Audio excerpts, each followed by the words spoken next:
Welcome to another episode of the Storm Before the Calm podcast. I am your host, Lori Grace Bailey. I'm super excited to bring you my new guest, Jim Tang, renowned storm photographer, storm chaser, meteorologist, and all that good stuff. And I just want to welcome him and by the way, if you're listening to the audio podcast, I recommend that. Yes, you're going to get some good stuff here, but we're going to go into some of Jim's best work. And I can assure you, you really want to check out the video podcast over on YouTube. Under Lori Grace AZ, you can find the Storm Before the Calm podcast. So make sure you do that. But that being said, let's get into it. Jim, so excited to have you here on the podcast. Thanks so much for joining me. Yeah, thank you. Thank you for having me. It's been a pleasure to be on here. Man, like when you said, yeah, I'll do it. And I was like, man, this is going to be fun because I wanted to start talking. I wanted to ask you about so many of these banger photos that you've got, man. You have been chasing every year since how long? So I've been chasing since 2015, but I really didn't get hard into chasing until 2020. Yeah, since about 2015. And then around 2020 is when I did this kind of more hardcore, more quote unquote full time. And around 2020 is when I really started learning how to really forecast for storms and attacking the storms and so on and so forth.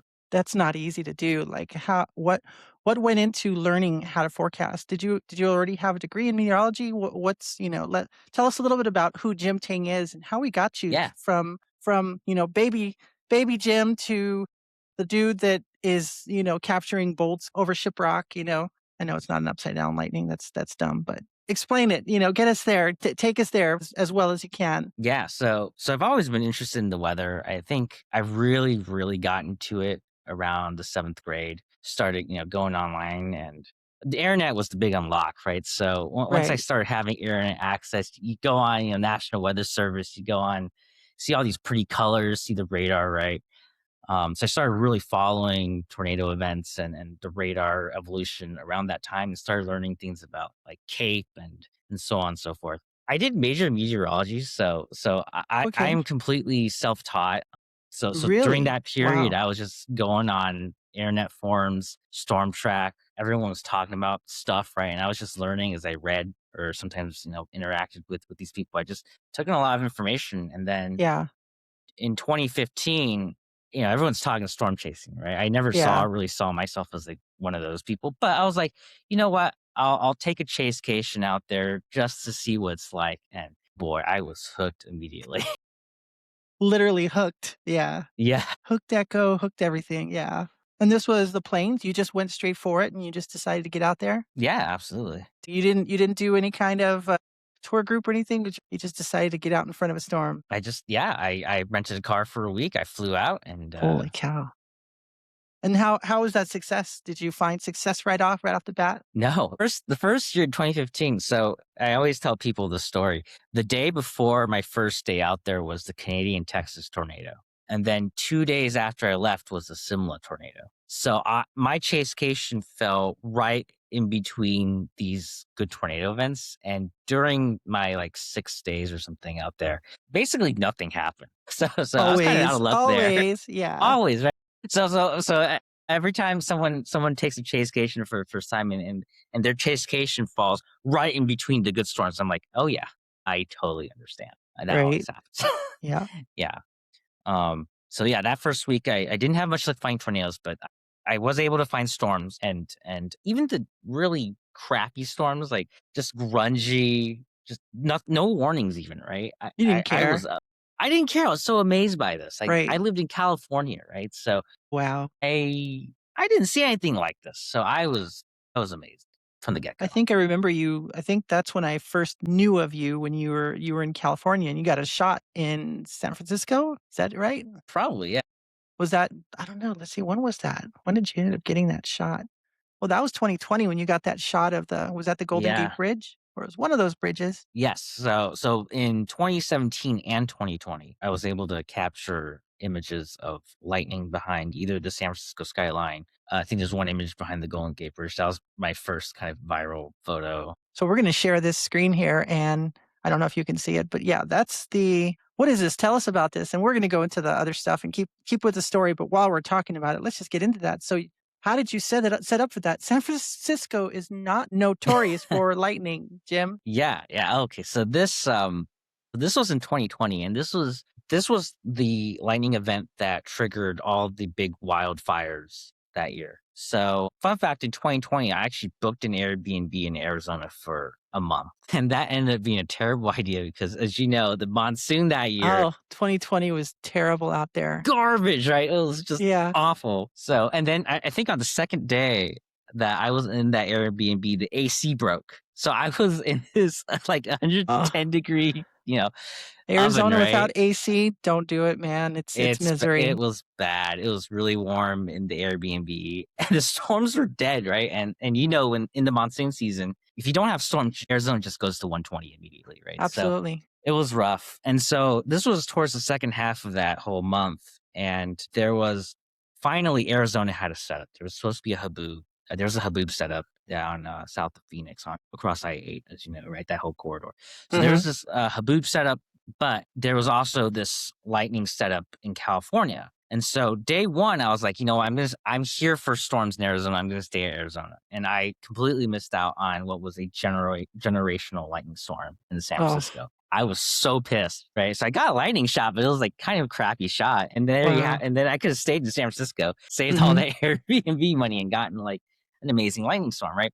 And so Incredible. after that disappointment, the next morning I woke up, I told myself, you know what? I'm not gonna miss a lightning storm at home for the second night because this was a 2-day event. And so I told myself, you know what? The haboob, it's fine. I'm gonna skip out on this. I'm here for lightning anyways, right? So Right. and so I drove from Phoenix all the way back to San Francisco and got that shot. Are you serious? Dude, that's a haul, by the Yes, way. that I've is a driven from haul. Tucson to San Francisco. That's a haul. And that around the towards the latter half of that drive, when I was heading to San Francisco, the air was so smoky, and driving down 580 into the Bay Area, I could see like a fire off in the distance. And it was so surreal because that first lightning storm had already triggered a few fires. Right. And on that image, on the Instagram image, you could see there's a smoke layer in the middle of that Yeah. image. And that second round triggered like another round of fires. And that whole period was just ridiculous. No kidding. It was so apocalyptic, just fires everywhere. Everything was burning. It Dang. was, yeah. Well, you said you developed just kind of a passion for weather, and you started learning about CAPE and all the good stuff, and started to just you became self-taught. Yeah. Who were some of your kind of early what were the early inspirations, that got you hooked, especially like TV stuff? Yeah, actually, believe it or not, I'm not a big TV person. So I didn't watch Storm Chasers. I think a lot of What? people, yeah, right. A lot of people they have this experience of they saw Reed Timmer right on Storm Right. Chasers or whatever, and that got him into storm chasing. And that wasn't my experience at all. I followed the people on Storm Track and weather forums a lot, and those were like that influence. I think was my main influence, is learning from Mm, them. Um, just trying to figure out what do all these terms mean, right? That you're talking about, right? right. So yeah, I think that's part of the reason why I'm so like quote unquote photography and science oriented rather than video or zero metering oriented is because Yeah. like my development was mainly on like the science side and seeing people's photos and all that. So yeah, I come from a very So interesting you just background. you just found the passion and you went with it, man. You just went ahead Yeah. and just started getting after it. You didn't try to jump in with other people. You didn't do storm tours or anything. You just jumped in right at it, just like my cat is trying to jump on top of my mail right in the middle of a podcast. But, so, I just wanted to ask you too, because you really do focus on storm photography, especially. Yes, I've seen some stuff. In fact, you are really hilarious. I'm just going to say it when I see a couple of audio clips or video clips of you, and you guys are nearly zero metering or something, or you're in the middle of freaking Wyoming and you're nailing a tornado that was so improbable, and then you guys lose your mind out there, and then it's a good thing. I love seeing it. It's inspiring. It tells me to keep doing what I'm doing too. So, but how did it become special for you? Because I mean, for you to do that, what makes it special? What makes it special? Like in what way? Like in terms of like what I see or what I capture? Yeah, yeah. I mean, what draws you back each and every year? Because Mm. there's a ton of failure. Most people, they Yes. experience that much failure, they're like, "Thank you, no thank you. I'm selling all my gear. I am done," right? There's a lot of people that do that. I've seen storm chasers that do that too. They're just like, kind of done with this. It's frustrating. It empties the bank. It Yeah. challenges relationships. My spouse, she's like, okay, well, I'll be a chaser's widow for the next 3 months. Bye. Enjoy the chase and see you in 3 months. And then she's there. Thank God when I get back. But you know, Yeah, I think a large part of what draws me to this is it helps me understand the atmosphere better. It helps me understand the world around me in a deeper and more meaningful way, right? So I've learned so much about how the weather kind of operates through watching storms, so much more than I think you can learn from a textbook or from coursework, right? It's just fascinating to see the atmosphere uh, do the things that it does. So I think that's a big draw for me. It's just understanding the science more. It's an amazing feeling when you make a forecast and it hmm works out. Right? It's one of the craziest feelings. Like this is predicting the future. right. There are maybe about if we look at all storm chasers, we're talking about 1,000 people, right? Give or take, order of magnitude. And, you know, that's the kind of, you're talking about a very small select group of people who's able to tell you when and where a tornado could happen Right. to a very precise level and who's able to risk kind of their money, their gas, right? Absolutely. Their cred, right? On that forecast. There's a very If you small see amount of people who can do that. if you see that person at the Loves on the day of your chase, you're like, "Oh, yeah. I Yeah. think I'm in the right spot," right? Those people. Yeah, we're like homies, right? Like we have this immediate connection because we have this passion and we have this ability to kind of take that risk to drive how many number of hours for something that may or may not happen. And that's just so special, right? That's an ability that most people don't have, right? So I think that draws me every year is to go back and just keep learning about the atmosphere.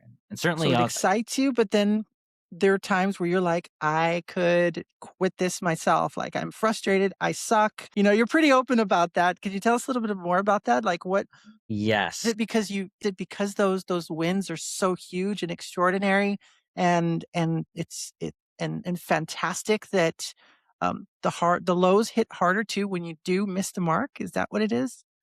Yeah, Because you absolutely. always pick yourself up, but, it's tough out there, man. It's tough out there to get the great shots and then to miss everything. When missing stuff is hard, and I'm still really bad at missing stuff. I think the lows are really low, and it's amplified by the fact that there's social media, and you can see everyone's successes Yeah. laid out there, right? And you're on a different storm in a Right. different part. Like you've driven 5 hours for nothing, and Toady happens like Yeah. 5 hours away. It is very painful, and I'm still kind of not good at, at missing things. I do think, to your point, that picking yourself up is important. Having something more than just the thrill of it has been helpful for me, right? Like Mm, when I talked about the science, is like there's something bigger than just the storm chase itself, right? I'm doing this absolutely. for a bigger meaning, trying to understand things bigger than just this, right? So I think having that purpose helps a lot. That's pretty important because you're saying that storm chasing isn't just about getting the storm, getting to the storm and finding that success. There's more to it than that. Is that what keeps you motivated between storms or between setups when you're down? Or, there's the winter season. What about all that other stuff? How are you preparing yourself for the next bump, so to speak? Yeah. Storm Yeah. bump, I should say. So I'm going to plug my website, chasearchive.com right now. Which one is it This again? Chaser Archive? chasearchive.com. Chasearchive.com. I'm gonna make sure I put that on the bottom there. So it's basically like a library of all storm chases all the way back. And I think having that project to work on where you're aggregating all these events and then having people's media showcased in that and just using that as a vehicle to understand maybe in the future build like better models to understand the atmosphere better, just having that larger kind of sense of what are we doing chasing for, right? That has kept me busy, and so Yeah. honestly, like it's been quiet, but I've been like heads down working on this. Wow, really? Yeah. I love that too, and I don't I've struggled since about like I started in 2015 around the same time with you. Just like, hey, Canon 5D Mark III. Oh my gosh, this takes great storm pictures here in Arizona. Like this is amazing. Yeah. And then after a while, like around 2020, 2021, I started like, I want to do more. I want to contribute to Yes. the science. But Yes. lowly me, I don't have a meteorologist degree. I don't have a lot. And then on top of my own mental health struggles and just trying to work full time and everything else is just like, I felt like, well, I only have time to just enjoy the storm and take some pretty cool pictures. But I've always wanted to do something like I know I'm in I call Southern Arizona, Southeastern Arizona, Cochise County, Santa Cruz County. I call that area monsoon central for a reason because it's where like if you're a startup, if you're a starter, a storm chaser with the monsoons, just go there. Yeah. Just Just go go there. Tucson. If you're just looking for some, saguaros and some lightning and rainbows, go there. You're Pima County, of course, not Cochise for the saguaros, but you're pretty much guaranteed to get something that season, especially the more time you're there. And if you're there during a really good moisture surge, you'll go home with some really good shots. But I want to contribute somehow else, and I haven't figured it out yet. But I really saw what Tim Samaras was doing with his lightning project, right? And he was carrying around all this extra gear, and I'm like, well, what can I do to contribute to that science? And I'm like, I don't know yet, but I want to be a part of something like that too. And you're doing that with chasearchive.com, right?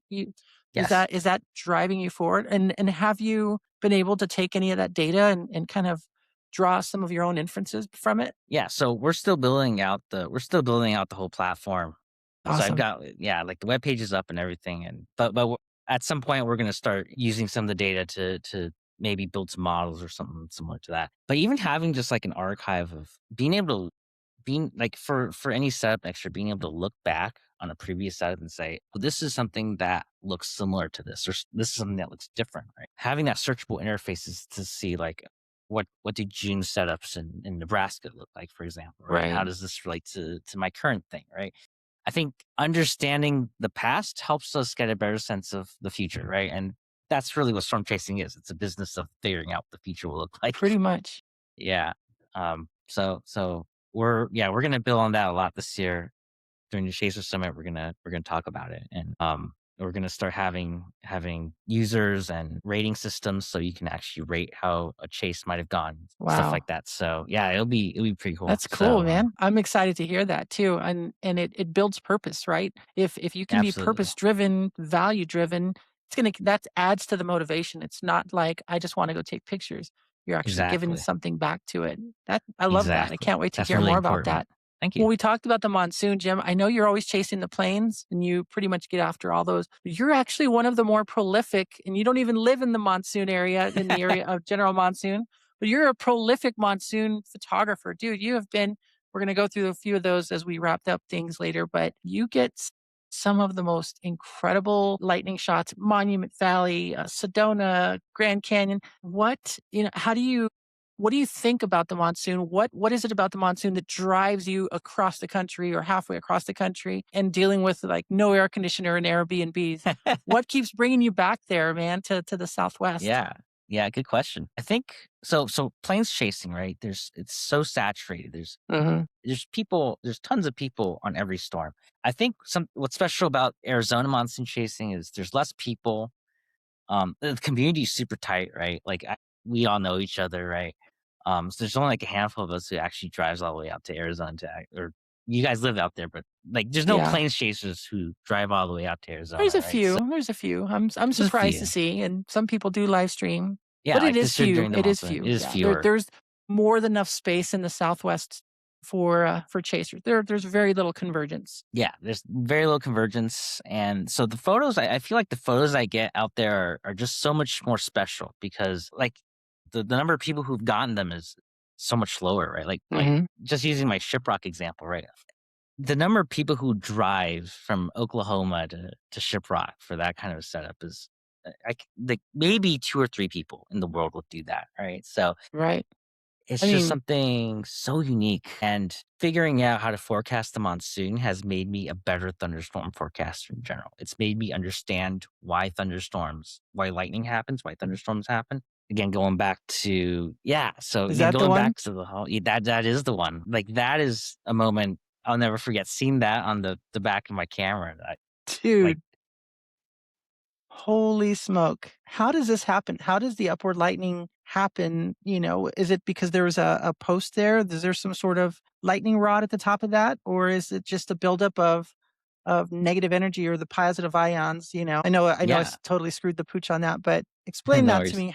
me. Were you even anticipating that, or were you just hoping that you'd get a I bolt from top, just reach down and strike that thing? I was hoping for a bolt from top. I never expected this in a million years, and I haven't gotten anything like this since. Yeah, I think so at the top of Shiprock, I think there's like a little sharp edge on like just like a lightning rod, right? Charges Hmm. concentrate on those sharp edges. And so if you have a connection with the cloud, like electrical connection, then that charge buildup ends up being released as this upward bolt. So I don't know the actual exact physics behind this, but Hmm. it's pretty similar to upward lightning in cities, right? Lightning rods, and that there's this Right. generally large complex of thunderstorms, large area of upward lift that you need. You can't just have like a single cell there, right? So this was kind of in the forward region of a developing MCS to the west of me. Okay. Cool. So the physics was similar, but yeah, Yeah. to have that happen from a natural landmark, right? It's And just then having a ridiculous. clear shot of it too. Usually you're out Yeah, there, you're in the mud, you're thinking, I got to get out of here because most of these roads are mud, and for you not to be in the rain when this happened, dude, like yeah,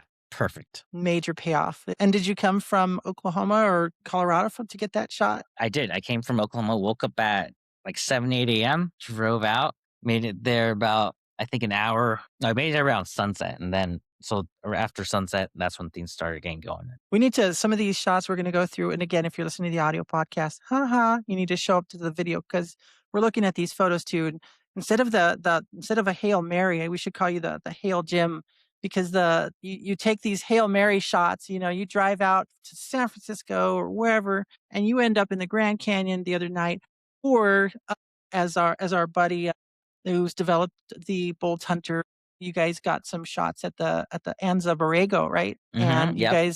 you did the same thing. You decided, hey, it looks like there could be lightning at sunrise. I mean, when Jeff told me that story about you guys or him calling you or you calling him, right? And you said, hey, I think the models are gonna, dude, that you're putting, sorry about the dogs, but I know. you're putting your rep on the line by you telling somebody else, drop all you're doing and go for this Hail Mary pass. Like, how did that feel, man? Were you unsure about it, or were you like pretty sure? Did you feel pretty confident in that setup? I was pretty unsure. So that morning, I think so Jeff talked to me that morning that there was this possibility overnight. And I'm like, okay, so here's the background story behind that, right? 2 days before, or 2 or 3 days before, I got like this spectacular bolt in Eloy, right? So that was the sunset storm near Tucson. That day I had driven 14 hours from Oklahoma. So I woke up in Oklahoma City that morning and Yikes. drove 14 hours to Tucson because I knew there was this active period coming up. So I drove all the way to Tucson. I got an amazing bolt. I don't think I actually shared that bolt with you, Lori, but I got a great bolt. But I was exhausted, right? It's a I 14-hour bet. drive from Oklahoma to Arizona, right? So I was exhausted. The next day, I think there were some good storms, but I busted on that day. And then the day after was this, right? So he talked to me that morning. I'm like, oh my gosh, I'm tired. I don't want to do this, right? I know that feeling. They ask me like,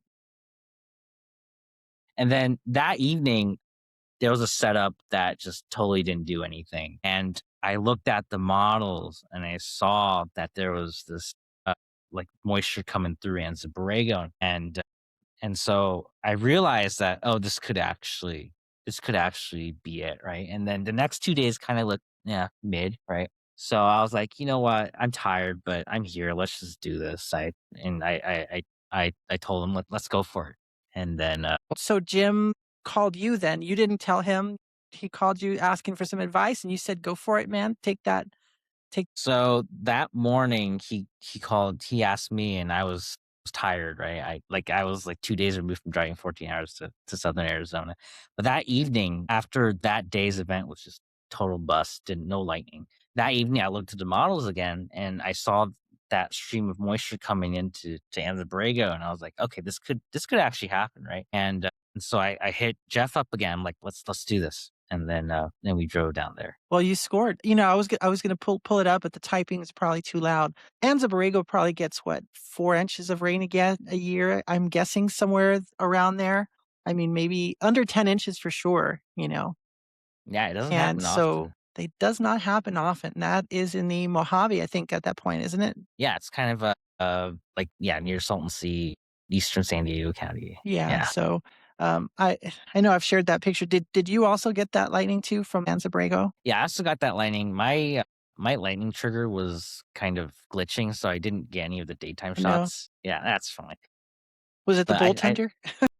no, so I didn't have a bolt under at that point. So yeah, that's fine though. I think for that I was still kind of a little bit tired from driving from Absolutely. couple days before, right? So, I don't think I got like the shots, but just being there, with Jeff and that's he's wanted to get Enjoying the lightning moment from too, there, right? Like, enjoying it the doesn't moment, have to right? always be the shot. It doesn't always have to be a shot. So I enjoyed that. I enjoyed that just being with him and seeing his joy and his childhood dream come true. That was Man, see cool. that? I Yeah. love that. You're celebrating his success. For him, that was his success. God, there's nothing more special to me. I talked to Nick Betcher last week or a couple weeks ago, but he shared the same thing. Like, man, he enjoys seeing people win, you know.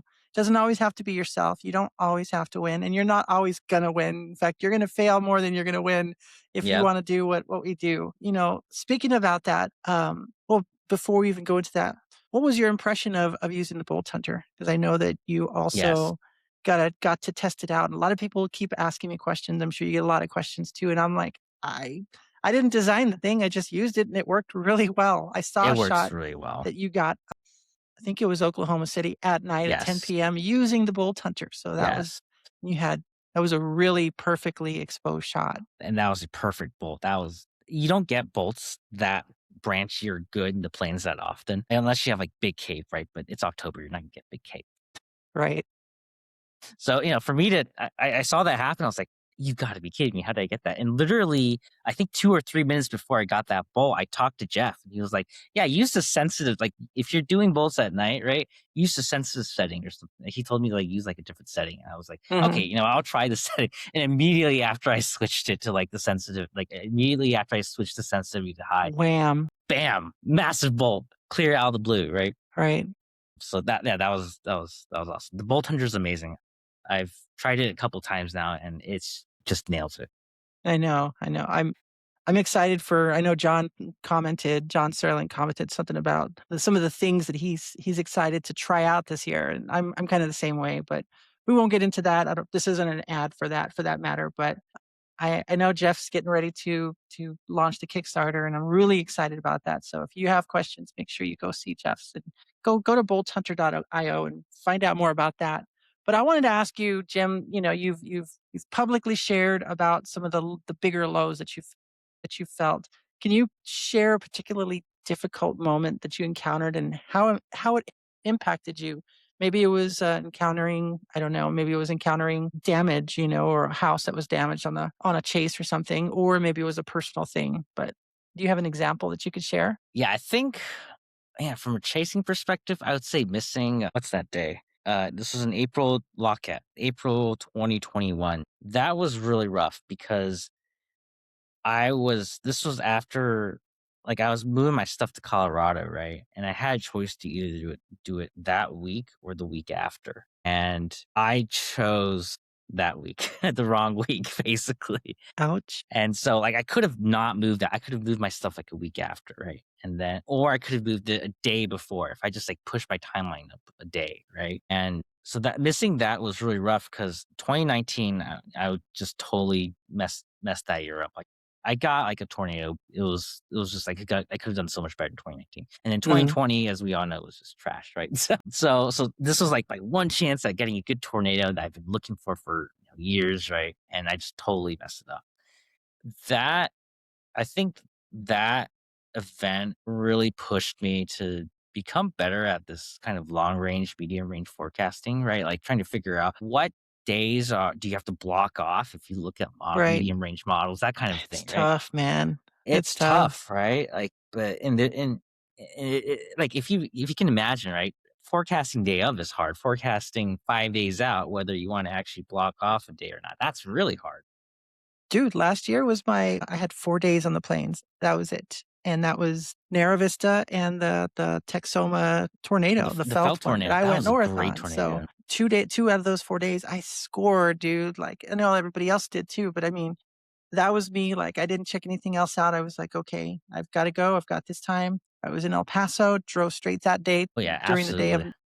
got up at That's 7 in the morning. Like, perfect. why am I driving from here to Yeah. north of Tucumcari and middle of, nowhere, and I'd never been up there in that particular area, and boom, man, I was just super proud of myself that it happened, and just like Yeah, absolutely. I think that's the big unlock for me since then has been kind of being better at figuring out what days are worth chasing and what days aren't. And so I guess the lesson here is, some lessons are painful, but they do mhm. push you to kind of like adapt and overcome. I know that's kind of cliche, but No, it it's not almost feels cliche. I like that mean, sometimes, right? yes and no, but I don't think we share that story enough, like, right? I think we hear I think more and more I think back in 2020, more chasers were willing to say, God, I suck, need help, I don't know what I'm doing. Nowadays, it almost seems like you rarely hear people struggling because we're just so inundated with everything else, right? It's The world is on it's fire, so and much. who cares about, you know, Joe or Jared's, personal struggles. And I just think that we've totally lost the vision of what it used to be. And you could see someone and Jim, so good to see you on, out in, southern New Mexico as this haboob's racing down I-10 and we're just trying to stay ahead of it and your hatch is going and flying and weird stuff and everything versus, just getting caught in the noise now. It just seems like there's so much noise. I think we need to get back to that. It's really sad to see that everything else is just flooding our minds with just the stuff that we don't need to see. We need to get back to focusing on that, don't you? Like just lifting one another up and focusing on, hey, let's talk about weather again as iron sharpens iron. Knowledge will just continue to grow with everybody. So I don't Yeah, I know, think man. no, I totally agree with you, and you brought this up, but yeah, there was drama back in the storm track days as well. I remember one of the earliest discussions was in 2010 when Vortex 2 was out there, or Mm, I don't know if it was Vortex 2, some research group was out there, but there would be miles and miles of chaser convergence behind wow. the Vortex teams to the same extent that we have chaser convergence nowadays. Like this was 15, 16 years ago, right? So this was just such a big deal for storm chasers back then, and everyone was talking about that. And nowadays, like it's just there's so much more even nowadays, right? Hmm. It's the dramas everywhere. Everyone on Twitter is like, whether Twitter is notorious for drama, right? It's like that's Hmm. almost like the thing it's known for now. Right. Like everything is just there's so much more complexity around everything. Everyone's talking about different things. The groups are split up between Twitter and Discord and all these different platforms. In some senses, we have much better technology now, but it's also made everything a little more complicated and complex. Again, Sure. to your point, what gets lost sometimes is the humanity of it, right? Is like how are we lifting each other up. How's, Joe and James doing, right? That kind of thing. So I totally agree. Just you talking about that made me think about all this. Well, what would your advice be, just based on your experience, all this, the years of chasing, maybe to someone who's going through the hardships, but they find themselves living in the noise, but they're going through their own struggles and they're trying to learn more about this. They feel like their failure as a storm chaser, as a this, as a that, and they're trying to just get better, but they're stuck in the mud too, right? Literally, or Hmm. not literally. Sometimes you don't want to be stuck in the mud when a tornado's coming Yeah. towards you, but what's your word towards someone like that going through that? That's Yeah. suffering in silence because no, we don't really It's wanna hear it, right? We don't really ask how are you doing if we really don't want the answer, right? Most people. yeah, it's tough. Like even for me, right, the first few years of doing this, I didn't really have any close people in the community to talk to, right? Like when I was doing the whole chasecation thing from 2015 to 2019, I didn't get like super good content, right? So it's like no one knew who I was, and I didn't know how to reach out. I still don't know how to reach out to people. So I don't that's think always anybody does. hard. Right? It's really hard. I think I don't know what I talked about earlier with regards to purpose. Like, what are you here for, right? Why are you chasing? I think that's important to think about sometimes, right? It's Mm, because otherwise you just get lost in the whole like comparing yourself against someone else, right? Like this guy's seen more tornadoes. This guy's seen. I mean, I've been there, right? God knows. So having, are you here? So why are you here? right, like I think if you look inside and you think about why am I here? I'm here to see like the weather, right? The cool Right. stuff that the atmosphere does that no one else really gets to see. And they people come from Australia and all People over the come from world, right? across the Kuwait, world, right?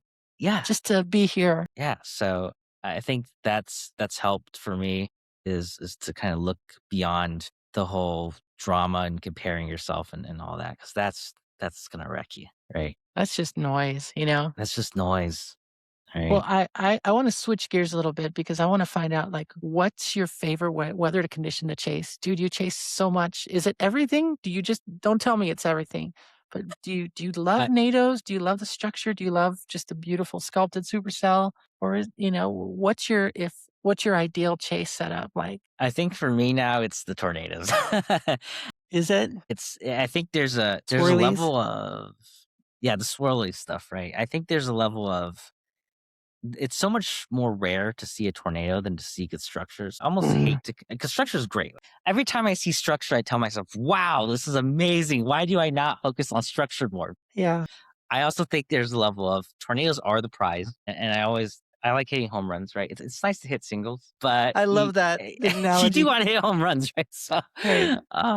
so for me, like, there's just no feeling quite like getting close to a tornado, and going back to the whole forecasting thing, like, it's the pinnacle of a good forecast is to get Absolutely. toady, right? Basically, so I feel like nowadays I'm definitely tornado first.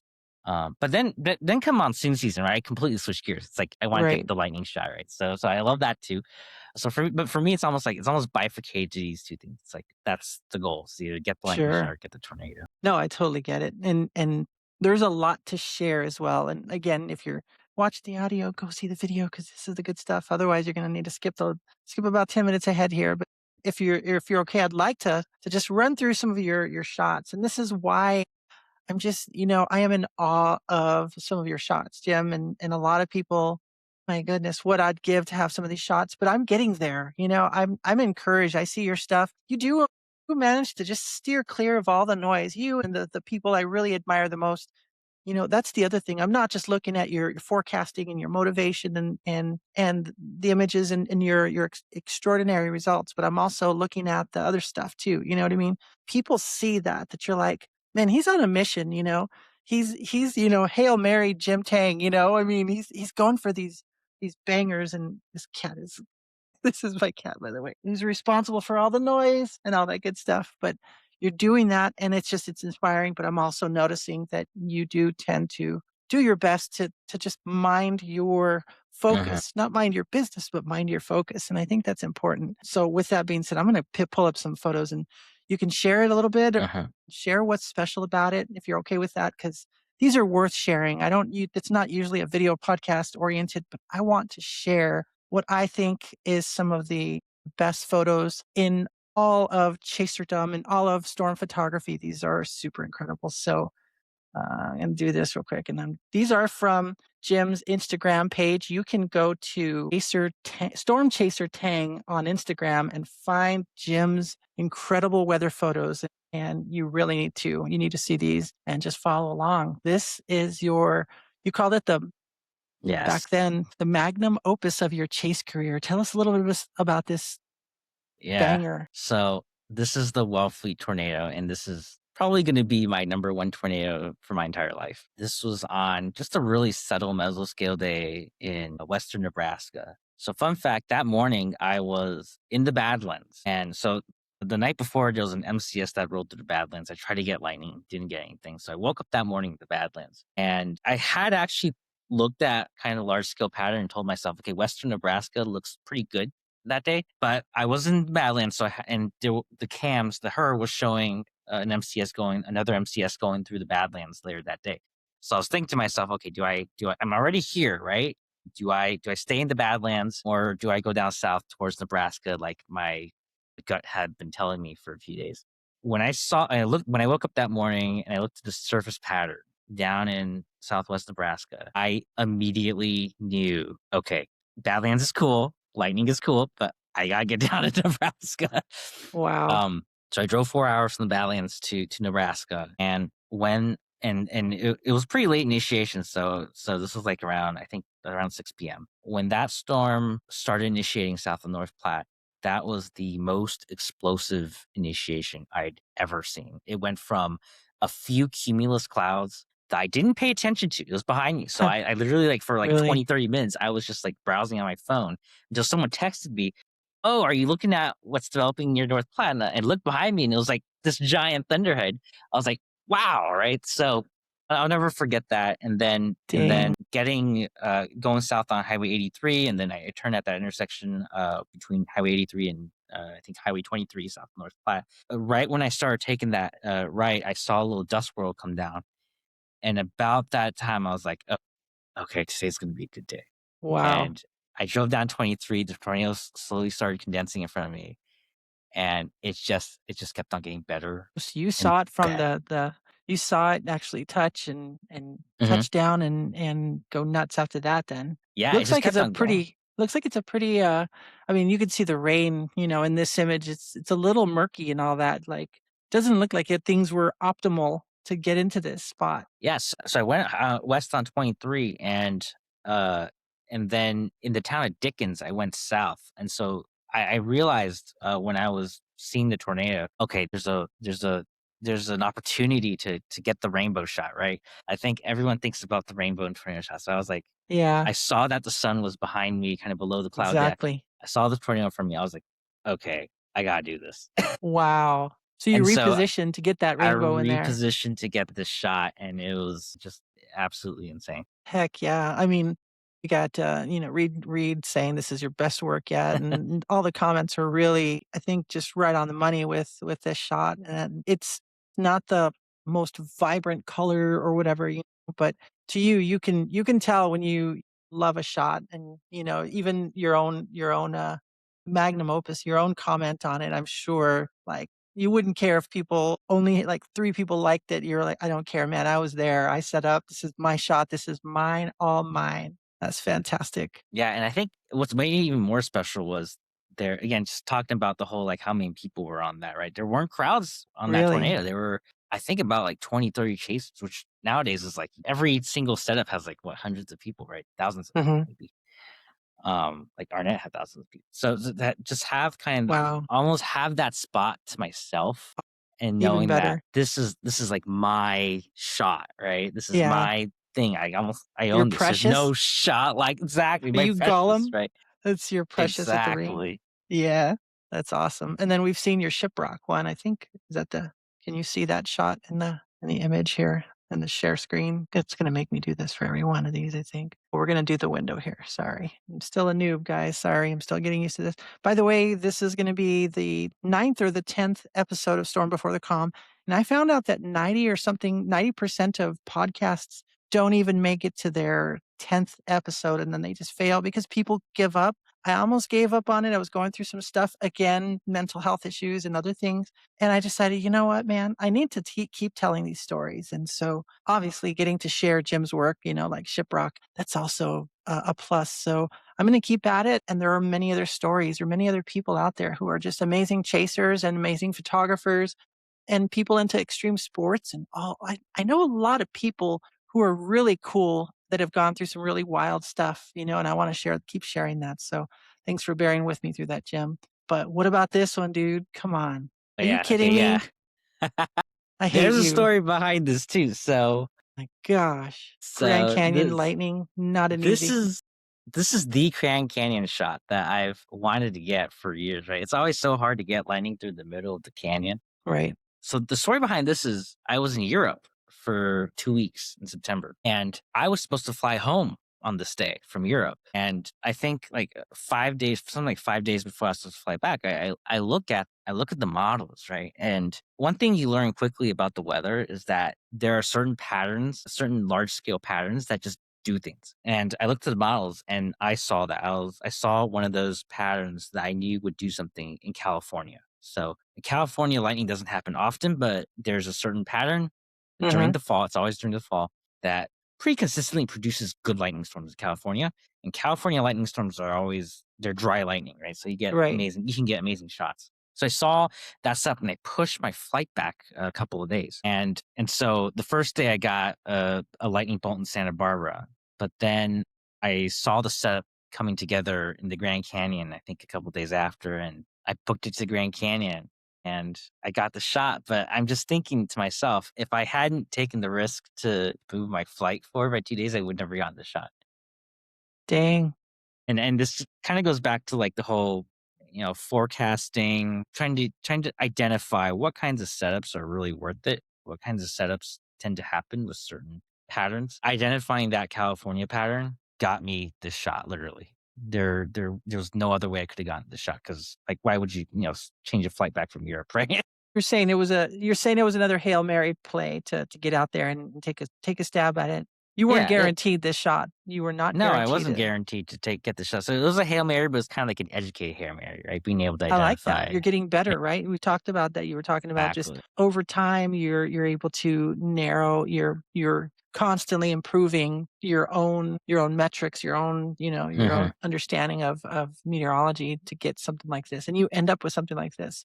And you have someone like me that would end up settling into the Grand Canyon for a month and then maybe get being lucky getting a shot. So, you know, I'm also like we all have that where we just slowly keep getting better. And it's a question of persistence, right? Of determination. You've really got to be determined. And it's like the little meme, right? Where the person's like, I give up. And then the guy, at 1 a.m. is looking at the HRRR, the little cartoon. Insane. And we're gonna kind of zip through some of these. Actually, we've got a ton to go through. I'm just gonna maybe if you can talk about these and maybe just a quick zip and we'll go through as many as we can. But like Yeah. this was this the official Twisters release and you never posted this photo. What is this? What's this one? So this is the El Dorado tornado from 2024. So in 2024, I didn't get to chase as much because I had a job that didn't really allow me to have remote work. I think that day in particular, I had seen the large scale pattern look favorable about like a week out, so I requested like a remote work day that day. And it goes back to my kind of my theme, right? Is like I'm taking Hail Marys, but I'm able to. I think nowadays, like much better than much. I'm doing much better now than I was like again It's going not back to my crapshoots story in anymore. 20. You It's not right. crapshoots anymore. Educated Hail Marys, right? So I I love it. identified this pattern from like a week out, and I requested Awesome. remote work, and boom, I got like toady, right? So Hmm. um, that really kind of goes back to your theme of consistent learning, consistent improvement, and knowing what drives us and working towards the goals of being better. Like if you think about it from like a very quote unquote normie, normal, objective standpoint, like this is silly, right? Like what are we doing here? Sure. But if you understand where you're working towards and you understand how to like forecast and identify good steps, then that pays dividends over time. Most definitely. And I love that. This is probably, I don't know, I have several that are my favorite of yours. I probably have 10 shots that I would love to have just on my walls, but I don't even have a wall right now yet. This is one of the best I think that you've ever put out. I mean, the colors. Tell us a little bit about this Aurora shot, Jim, because a little bit of Milky Way in here and everything. Yeah. So this was during the October 10th geomagnetic storm last year. 2020, not last year, 2024. I'm 2024. still living in That's okay. 2025, 2026 isn't official yet. right? I think It's all we're all fake still news. ignoring it. So this was back in October 2024, geomagnetic storm. I think Aurora, it's fascinating because I didn't know anything about Aurora even as late as 2023, right? And this was kind of another one of those instances where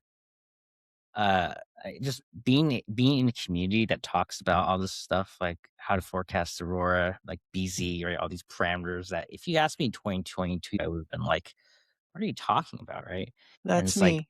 I listen to you I've guys talk and then I go, "Oh, there's a chance." And I get my gear and I go out to somewhere in New Mexico or whatever. and aurora is even harder in our latitudes because we're so far south, right? It's like, Mhm. but yeah, kind of similar veins, like being in this community and learning about all this kind of stuff. It's just fascinating and learning more about how nature works, and then that translating into this image. Yeah. Did Pretty you have rewarding. this little lake or this area already mapped out in your head when you first heard there was a geomagnetic storm coming? Yeah. Yeah. I knew about this lake pretty early on. And then this was kind of one of my top spots to try to explore and just see. And it ended up so much better than I could have expected. Oh my god, It's with like the one of those SAR things arc. where there's always an element of luck in every image. Mhm. And that really, that lucked out for me pretty Come on, Jim, this is AI, right? No? well. Yeah. No, we won't talk about AI, we don't wanna do that. And then you had this just absolute canyon lands, you must be lucky at being at that perch that the bolts weren't on top of you, or were they at some point and you guys had to just ride it out? I think I'm trying to remember this night. I think the bolts were basically dropping all around us. Really? Yes. So for this, so I had two camera setups. So one was looking south into Dead Horse Point, and then the other one was looking more southwest towards that famous view where you have the bending river. Uh-huh. And so the view going south, there's like a little awning or like a little cover. So my camera and my setup remain dry. The other Crazy. one looking at that famous view is out in the open. And so every like 10 seconds, I was running back and forth between my protected spot, like underneath the awning to that open That's perch, crazy. Yeah. and trying to wipe my lens because it was getting wet from the rain. Mhm. But I couldn't My stay out biggest there for problem. long because lightning was just dropping all around me, right? As you can tell from Mhm. this image. So I was running back and forth, and I got a few decent shots from that perch, but I think this one ended up being my favorite, like right in front, because I didn't have to like wipe my lens and everything. Right. And this is still Um, just only a stack of 5 also at 24 millimeters, so yeah, yeah, that's these just bolts crazy were that you got dropping so many close. bolts. Yeah, Love it. Well, let's run through a couple more here. yeah. Death Valley, how rare does Death Valley see how often does Death Valley Badwater Basin even see a thunderstorm? It's pretty rare, and this day was again one of those California patterns, right? So, during the fall, those closed lows that happen offshore California, they're good for coastal lightning. During the springtime, this was in late May. It tends to be not along the coast; it tends to be more inland. So this was one of those setups where um, I kind of just looked at the 500 millibar pattern. I told myself, yeah, this looks great for lightning. And I was in the process. I had to drive back to California because this was when I was about to move to Oklahoma. So I had to like pack my stuff in California. So this was on my drive back, and I looked at the pattern. I was like, okay, this could be good for lightning in some Death Valley. So it was almost a Hail Mary as well, in that, I'm like, Death Valley is kind of in the middle of nowhere. Right. But also, like, it was on the way back, but I think this moment in particular made me more confident. Gave me confidence that I knew what I was doing with these large scale patterns. Yeah, that's it's not just, crap luck, right? Like, you Right, it's not started just ki I realizing I started you're realizing understanding this. exactly, there's certain patterns that do certain things. I mean, that's paid off, ever since, right? Shiprock, like, me having the confidence to know, okay, I trust my understanding of these patterns that I'm gonna drive 11 hours, right? I was So gonna say, you mean Shiprock's not, like, right around the corner from your home or an hour down the road? It's exactly, right? middle of nowhere, dude, right? Middle of You really nowhere. have to drive out there, so you really are, I don't know, man. I'm trying to learn what your magic sauce is and trying to imitate that a little bit. I think the thing that someone like you, a few of you guys, you are learning to go for the shots that are big bucket lists also, but you're also trying to increase the odds. Even though the odds, you're increasing those odds, you're still not guaranteed this shot. And I want to share Uh-huh. one other before we go. And I'm going to show these, like, we're going to rip through just these real quickly, just to show you some other examples of what Jim's got. This is Arizona over Tucson, if I remember. Yeah, you captured that over Tucson. I hate you.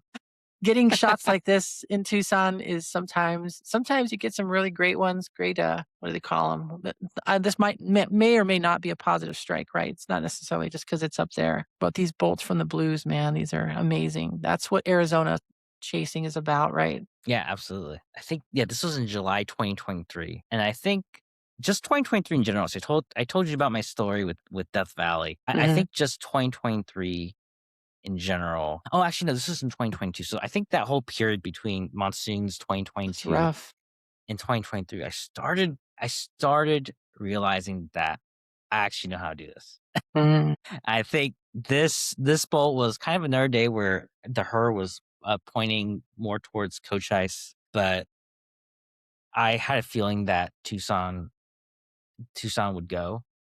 And so I didn't rush down to Coach Ice. I kind of stayed close to Tucson as I was able to get this image as a result. I think these kinds of wins give you a lot of confidence in terms of like they're signals, right? That okay, I can actually do this. I actually know what I'm doing. That might be one of the hardest barriers to Hmm. overcome, especially for new chasers, right? Is Hmm. actually trusting your own forecast. And I had trouble with that for the longest time as well. It's like it's hard if you don't trust your own forecast. You're not going to drive 11 hours or how many number of hours to a setup, right? Yeah, and then you get there and you know, it's okay to lose, right? It's okay to miss and your successes might be fewer, but, like, I mean, these are some of the older photos and the finger of God, you call this one. And right before we finish, I wanted to end with this one too. I won't be able to get to the Yes. others.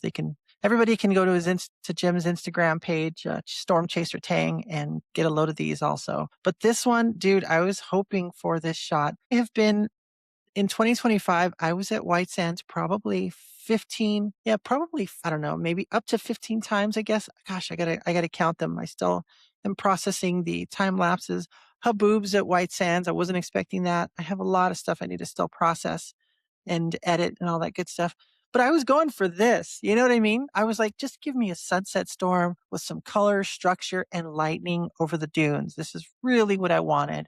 Dude, and you posted this and I was just like, this was a while back though. Can you tell us, was it that same special sauce you were mixing together to hope that this was going to come together? Because White Sands is a tough chase, man, to get lightning. Yeah, so this was in 2020. And so we talked about this earlier. 2020 was just a terrible, terrible year for the monsoon. But the thing with these terrible years is occasionally there's multiple kinds of there's multiple kinds of terrible for lack of a Right, better right. term, right? Dry And lightning? so there's one kind of terrible where you have dry westerly flow over Arizona, and that's just kind of dead. Mm-hmm. There's another kind of terrible where your ridge is completely amped, where it suppresses thunderstorms over Arizona. That kind of terrible, what I've learned is you have to look outside of Arizona. Right. So this was one of those this was one of those instances. So late July 2020, there was this big ridge over Arizona, suppressed thunderstorm activity. But what happens is your monsoon moisture kind of gets shunted towards the edges of the big ridge Of the dome? Yeah. and of the dome, right? And because the dome is so strong, a lot of times what you'll get Mhm. stronger steering flow around the edges of the dome. And a lot of times that stronger steering flow ends up creating shear, right? So Mhm. this is actually, if you look back at the radar for this was actually supercellular nature. The storm, No kidding. there was 30 knots of flow, I think, over northerly flow over White Sands, so there was some shear. And so a lot of times when you get this kind of shear, you get storms developing over the mountains as usual, but they're able to organize themselves into either multicells or supercells because of all the flow. So this is exactly what happened on this day. This was actually supercell that went over Oh my White Sands. goodness. In some Got the senses, I NAMs lucked into going. this, but nowadays I can kind of explain the whole process behind this, right? So that's kind of like one of the things I look for now is that if you have a big heat dome around the edges where you have shear, good stuff happens. Right. John taught me that actually back when we were up in Minnesota for some reason, I think, and we got some good storms. It was pretty wild. No tornadoes that year, I don't think, or was it? I don't remember. Chasing with John's fun too. It's good stuff. Well, Jim, I know we've gone through, if you're listening to the audio, I'm sorry this time, because we went through a lot of images those are the kind of shots I'm really going for. Like, I don't want to capture shots that are like Jim's. I want to capture my own type of style, have my own style. Isn't that a great thing though? Like, I can see a shot and I can go, man, that's Jim Tang's shot. That I know that shot. That's Jim's. That's your style. It's your kind of Hail Mary type of shot. John does the same thing. And I know I keep bringing him up too, but I need to have him on the podcast. Greg Yes. McCown. Greg McCown is a local Tucson. Well, he also chases the plane, but Greg is always, always getting just crazy, amazing images. But he's been doing it for years. Wild horses, rainbows, lightning right through the middle of between two saguaros, like it's the Texans versus the Steelers or something. Not going to talk about that game again because that was a waste. Sorry, Steelers. Sorry, Steelers fan. I'm a Steelers fan. The playoffs are over for us, so maybe next year. Are you a football fan? Are you an NFL fan? I'm in the same boat because I'm a Chargers fan, and they got Yeah, stomped. that was Yeah, pretty it's sad rough. too. We It won't was discuss rough. that. We won't bring this fun podcast down a couple of notches. But really quick, then I'd like to do. I know you talked about your current website, but let's do a quick lightning round. And this has been fun, but we need to wrap it up. What is your fastest? Let's say let's do this. Let's do a quick. That was way too much stuttering. Cut that part out. All right. What is your preference to shoot, mountains or oceans? Mountain. Okay. And we were going to talk about, you already revealed nados or structure, and you already said tornadoes. I have to admit that the few tornadoes I've seen, I've just been in awe. The one I saw last year was probably, I don't know, 10 miles away. And I was fine with that because I wanted to capture, I got a time lapse of the entire structure where you could see the mounds, you could see the forward flank, and it just danced along that Texas Oklahoma border. And there was, I don't know, less than a handful of us while everybody was south of Amarillo chasing down near Turkey or whatever on this green monster that didn't end up spitting a tornado. So that was really special to me. It's not the most beautiful tornado. It's not toady, or what did you call it? Todai? I don't know. TOTY? I don't know.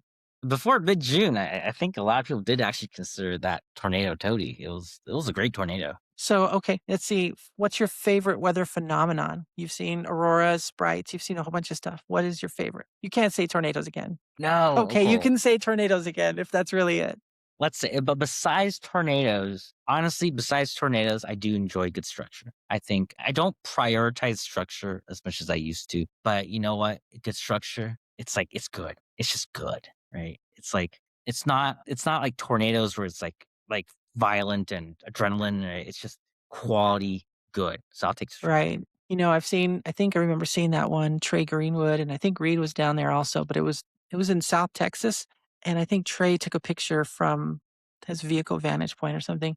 And it was one of the most beautiful structures. It was 2 years ago or so. And I just remember going, oh, that's what I want, and it just gives me more motivation. All right. Final thing is what's your top item on your bucket list right now? You got to have something new to chase. Meanwhile, I'm still chasing, Badlands and Grand Canyon bolts, but what is something new that's on your bucket list this year? So I don't know about this year, but I want to get volcanic lightning at some point. Oh my gosh, Yeah, that'd be ridiculous. So that's like kind of my top bucket list on it. I don't know if I'll get it. I'll get to it this year, but at some point, it'd be nice to have that would that be shot. cool. And finally, Jim, thanks for coming on the podcast and pretty much just having a chat and conversation with me. What is something you would tell new chasers, people wanting to get into this and they're not sure if they're cut out for it? I remember watching Twister, of course, and then watching, Tim Samaras and of course Reed and Casey, and Sean Casey and everybody else and watching the videos of the top 10 tornadoes on VHS, and being inspired. But I never thought I could actually do it. What's your advice? What's your words to what would your advice be to someone who isn't sure if they could do it? My advice is just do it. The Nike no go. Just do it. When I started, again, I was from California, right? I lived in San Francisco, San Diego all my life. I didn't. I didn't really know anything, right? So I think it's obviously safety is important, right? So I will say just do it, but make sure you're doing it, safely. You should actually do a little bit of research, right, before actually going into this. It's that you can do it, right? It's no one's we're not we want to encourage everyone to see nature and to be inspired by it. These are future scientists as well, right? Like see the science in it. Whatever drives you, just do it. Don't don't I love don't it. don't yeah, don't listen to people who tell you can't. I love that. Don't listen to people who tell you, what is it? Don't tell me what I can't do. Yeah, I something like love that. that. I know that was from Lost. That was a line from Lost that I forgot the character who was John Locke. He was initially in a wheelchair and he wanted to go on this island adventure with knives and all that swashbuckling and all that.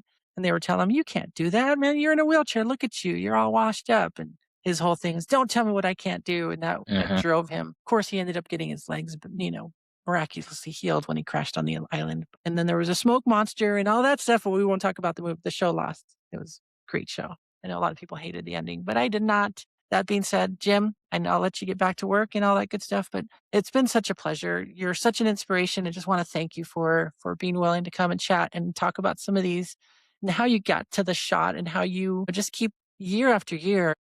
I have a feeling this year we're going to see a couple of tweets. You're like, man, this is the most depressing thing. I stink at this. And we're all like, man, just stick it out. We want to see the next shot coming tomorrow. I want to hear that little audio clip of you just losing your mind out in Cheyenne somewhere because that's inspiring too. I just think it's please keep putting yourself out there. I think that's important. I think we should somehow keep the veil parted a little bit so that it's important for people to see that you're human and we're all human and we make mistakes, we fail, but then we can celebrate each other's successes in the meanwhile while we fail, and then we can also score big like you've done in your own portfolio. Yeah. So it's been Thank you for having me on. It's been a pleasure talking about all this. It's been a pleasure too. So thanks, Jim. And I want to encourage everyone, you can listen on audio on Spotify. You can also watch the video. We've got a few more people lined up, and I've got a lot of other people that want to be on this podcast. We want to hear your story. We want to talk about that. Jim, once again, thank you so much. I know I've said that too many times, but it's been great. Follow us everywhere and all that good stuff. Thanks, everybody. Jim, have a great day. Thank you. You too. All right. Everyone, take care. Bye bye.